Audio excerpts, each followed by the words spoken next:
Hello friends, આપણે આ પ્રકરણની અંદર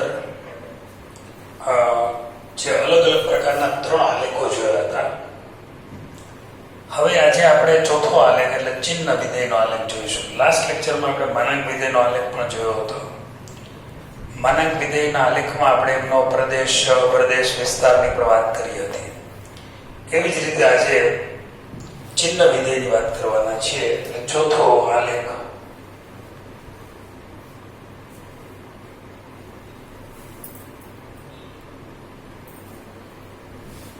ચિહ્ન વિધેય એટલે શું? ફક્ત એની જે ચિહ્ન છે એ મહત્વનું છે. વિધેય f r2r fx is equal to x upon mod x. x ના છેદમાં mod x અથવા mod x ના છેદમાં x. આપણે આવું લખીએ, mod x upon x ને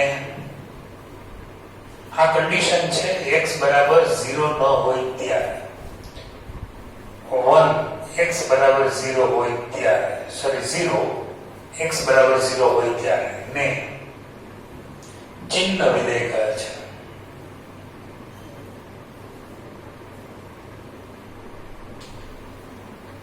માનાંક વિધેય વિશે આપણે ભણી ચૂક્યા છે.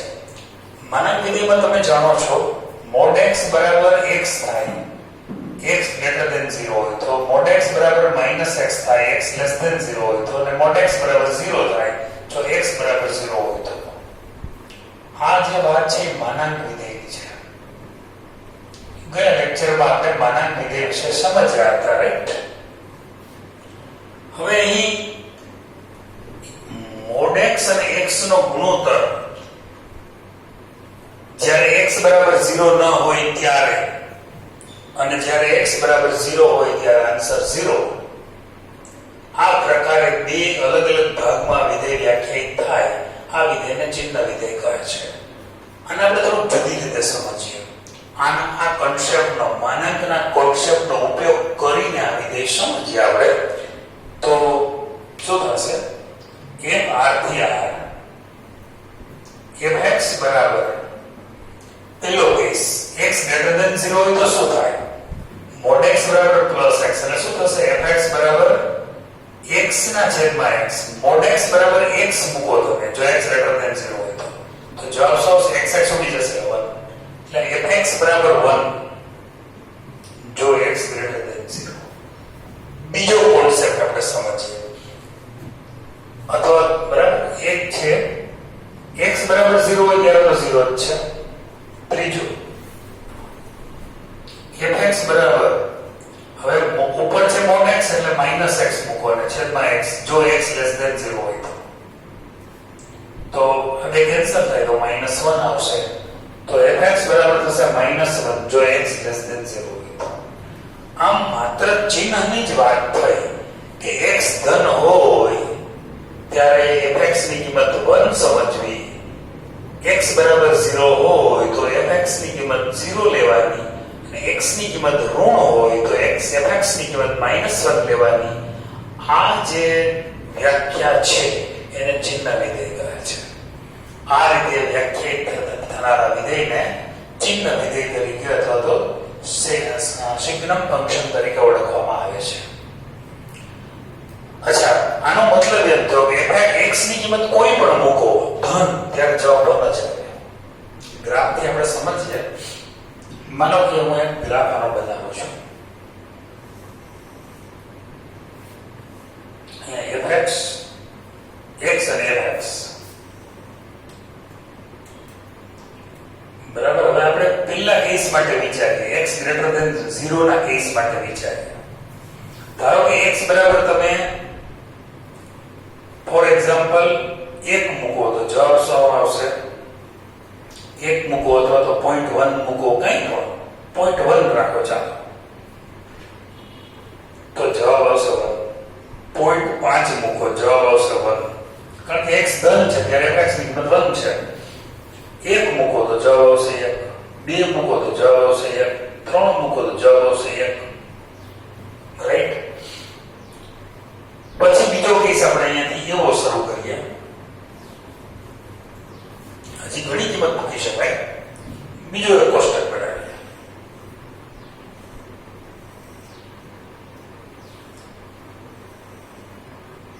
આ x fx. હવે હું ઋણ કિંમતો મૂકીશ ત્યારે જવાબ -1 આવશે. x ની કિંમત ધારો કે ઋણ કિંમત મૂકું, ધારો કે -0.1 મૂકું તો જવાબ આવશે -1.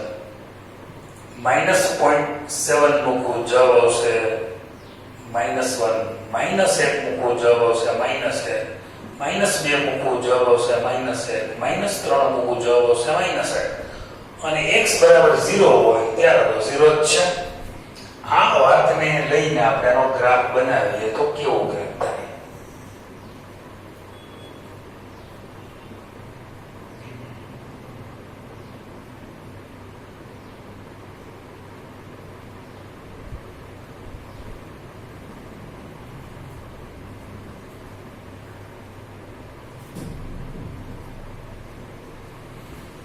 હવે આનો આપણે ગ્રાફ બનાવીએ છીએ.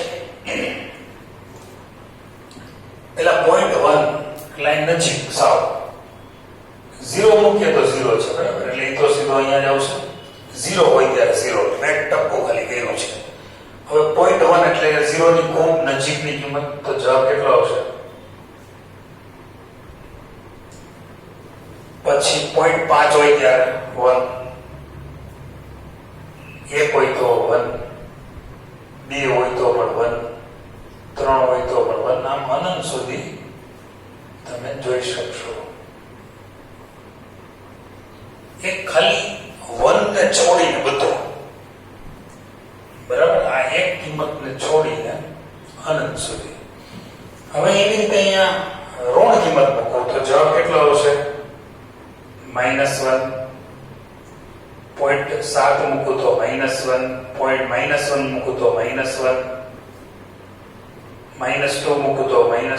-3 મૂકું. આમ તમે જોશો તો આવી રીતે અનંત સુધી જશે.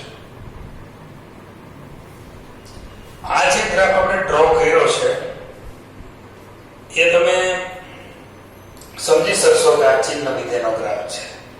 x ની કિંમત ધન મૂકો, આ x > 1 માટે છે,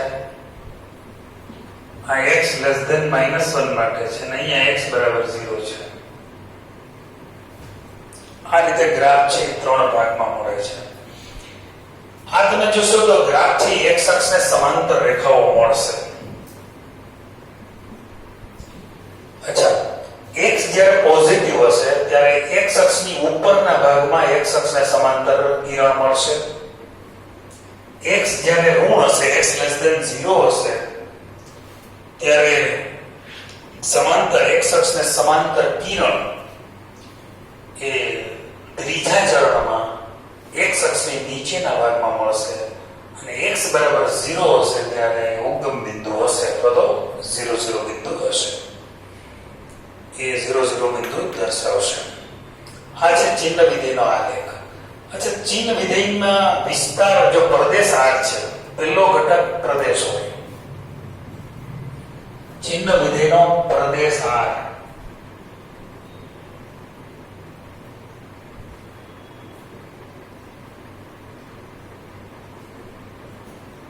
સહપ્રદેશ પણ R અને વિસ્તાર છે એ મળે છે માત્ર ને માત્ર 3 જ સંખ્યા.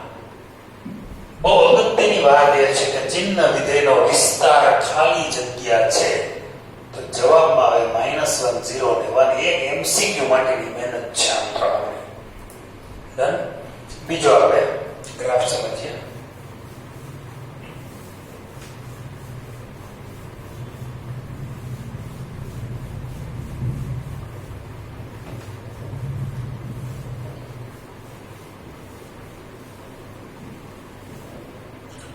હવે જે ગ્રાફ લેવાનો છે આપણે પાંચમો આલેખ છે એ મહત્તમ પૂર્ણાંક ભાગ વિધેય.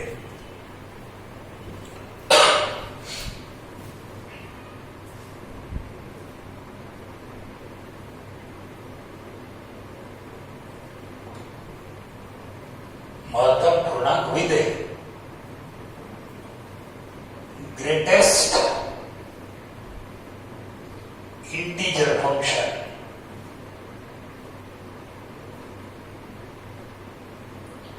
અથવા આને કહેવામાં આવે છે ફ્લોર ફંક્શન પણ કહે છે.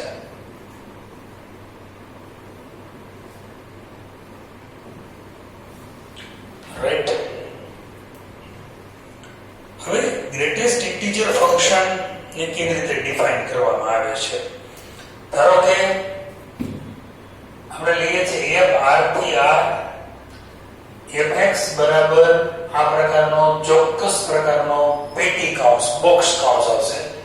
fx બરાબર x પેટી કૌંસમાં x ને મહત્તમ પૂર્ણાંક ભાગ કહે છે.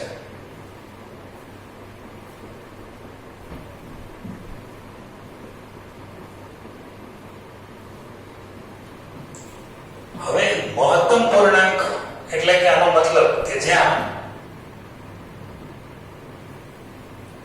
પૂર્ણાંક ભાગ x બરાબર જે કિંમત આવે, પૂર્ણાંક ભાગ x બરાબર x થી અધિક નહીં તેવો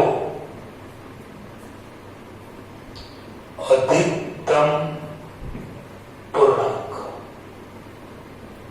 શબ્દ જરા સમજો ગુજરાતી લેંગ્વેજ પ્રમાણે. x થી અધિક નહીં એટલે કે અંદરનો જે ઘટક હોય એનાથી મોટો નહીં તેવો મોટામાં મોટો પૂર્ણાંક. અધિક નહીં તેવો અધિકતમ પૂર્ણાંક. કેવા માંગીએ છે ને દાખલા તરીકે 5.4 હોય તો 5 લખાય, 5.4 હોય તો 5 લખાય. કેવી રીતે? કે આનાથી અધિક ન થાય તેવો અધિકતમ પૂર્ણાંક. આને એમ કહેવા માંગીએ છીએ આપણે 7.1 હોય, જે ઉદાહરણ આપીને પછી વાત કરું, 7 પછી 6.99 હોય તો 6. પણ જો 5 હોય તો જવાબ 5 જ લખવો પડે. નાનો પૂર્ણાંક લખો એવું નથી કહેતો હું. અંદરના ઘટકથી મોટો ન થાય એમનો જ તમારે ધ્યાન રાખવાનું કહું છું. રાઈટ. હજી થોડા ઉદાહરણ આપું. -2.1 તો જવાબ આવશે -3. આનાથી મોટો ન થાય એવો પૂર્ણાંક લખવાનો. -2 લખીએ તો આનાથી મોટો થઈ જાય. -1.1 જવાબ આવશે -2. -0.5 જવાબ આવશે 0 નહીં -1. 0.5 હોય તો 0. રાઈટ. તો અંદરના ઘટકથી બહારનો ઘટક એના જેવડો હોઈ શકે અથવા એનાથી નાનો હોઈ શકે પણ મોટો હોઈ શકે નહીં. આ એની સાદી વાત છે બધી. તમે બધી જવાબ જોઈ શક્યા. બધા જે જવાબ આવ્યા પૂર્ણાંક ભાગ x ના, એમાં બધા જવાબમાં 0 આવ્યો, ઋણ સંખ્યા આવી, ધન સંખ્યા આવે. એનો મતલબ એમ થયો કે પૂર્ણાંક ભાગ x છે, પૂર્ણાંક ભાગ x નો પ્રદેશ તમે જોશો ને તો એ તો આપ્યો જ હોય r. સપ્રદેશ પણ r આપ્યો જ છે. વિસ્તારમાં બધી જ સંખ્યાઓ જે મળશે એ પૂર્ણાંકો મળશે, એ વિસ્તાર ગણ z થશે. રાઈટ. બરાબર ખ્યાલ આવી ગયો? હવે બીજી અગત્યની વાત એ સમજાવો કે તમને આ પૂર્ણાંક ભાગ x છે એના બરાબર તમને 0 મળ્યું તો તમે શું મૂકવું હોય? અહીંયા ઊંધો પ્રશ્ન ખ્યાલ આવે તમને? તમે કહ્યું 0.5 મૂક્યું હોય તો 0 આવે છે. જો 0 ક્યારે આવે? 0.5 હોય ત્યારે. તમે 0.5 હોય ત્યારે 0 આવે, બરાબર છે. 0.6 હોય તો 0 આવે, બરાબર. 0.9 હોય તો 0 આવે, 0.4 હોય તો 0 આવે અને 0 હોય તો 0 આવે. મતલબ એમ થયો કે 0 થી 1 ની વચ્ચેની કોઈ પણ કિંમત મૂકો, જવાબ 0 જ આવે. બરાબર. 1 ક્યારે આવે? એનો મતલબ એમ થયો 1 થી 2 ની વચ્ચેની કોઈ પણ કિંમત મૂકો. અંતરાલ જોજો બરાબર. ઇક્વલ પોઝિટિવિટી છે અહીંયા નથી. 1 થી 2 ની વચ્ચેની કિંમત 2 ક્યારે આવે? 2 થી 3 ની વચ્ચેની કિંમત મૂકો ત્યારે આ રીતે એની કિંમતો આવે. પછી પૂર્ણાંક ભાગ x બરાબર -1 ધારો કે આવે છે તો -1 ક્યારે આવે? -1 થી 0 ની વચ્ચેની કિંમત મૂકો ત્યારે. જો -2 ક્યારે આવે? -2 થી શરૂ કરી અને 0 ની વચ્ચે કિંમત મૂકો ત્યારે. -3 ક્યારે મળે? જ્યારે -3 થી શરૂ કરું તો એ 1 આવશે. -2 -1 -3 ક્યારે આવે? -3 થી શરૂ કરી અને -2 સુધીની કોઈ પણ કિંમત લો તો જવાબ -3 આવે. હવે આ કિંમત છે. આ બધી કિંમતોનો ગ્રાફ આપણે બનાવીએ. ગ્રાફ આખો અંતરાલમાં આવશે, મતલબ કે x ની કિંમત અંતરાલમાં છે. જવાબ છે એ આખા અંતરાલ માટે ખાલી 0 જવાબ છે.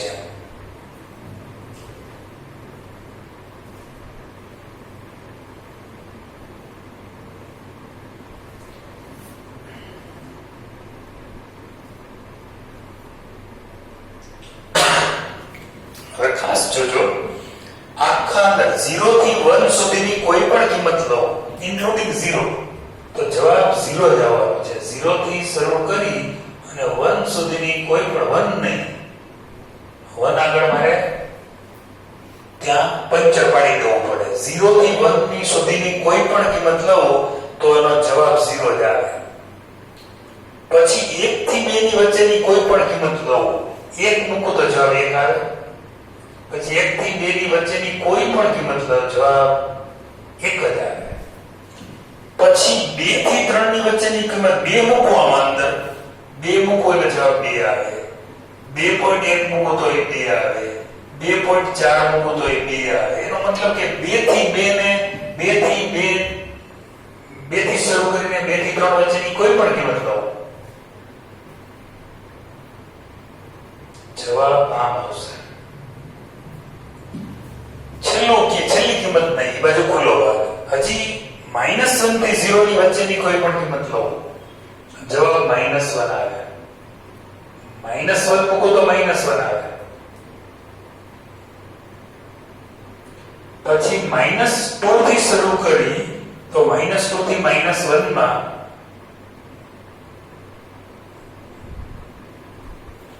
આ રીતે તમે જોઈ શકશો.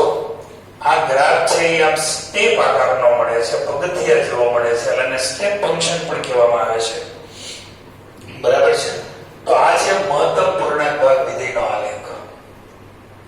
મહત્તમ પૂર્ણાંક ભાગ વિધેયમાં આપણે કટકા પણ કરી શકીએ આ પ્રકારના કે માની લો કે તમારી પાસે x છે, કહેવાનો મતલબ એમ છે x છે તો તમારે એને 2 ભાગમાં વહેંચવાનો છે. x ને તમારે 2 ભાગમાં વહેંચવાનો. એક તો કયો ભાગ વહેંચવાનો? એક પૂર્ણાંક, અને પછી પ્લસ કરી અને અપૂર્ણાંક ભાગ. એટલે આપણે બધું શું હોય છે કે દાખલા તરીકે 2.1 છે તો એક તો પૂર્ણાંક અને પછી 2 અને પ્લસ 0.1. બરાબર? એટલે એ રીતે તમારો જવાબ મળે છે. બીજો ને મહત્તમ પૂર્ણાંક ભાગ વિધેય શા માટે કહેવામાં આવે સમજાવું તમને. કે દાખલા તરીકે તમારે 2.4 છે. ગ્રાફ ઉપર તમે જો 2 જોવાનું 2.4 એટલે 0 1 2 3 4 -1 -2. 2.4 એટલે 2 ને 3 ની વચ્ચે થયું. 2 ને 3 ની વચ્ચે એમાંથી જે નાનો હોય એ લખવાનો. 2 ને 3 ની વચ્ચેમાં 2 નાનો છે એટલે જવાબમાં 2 આવશે.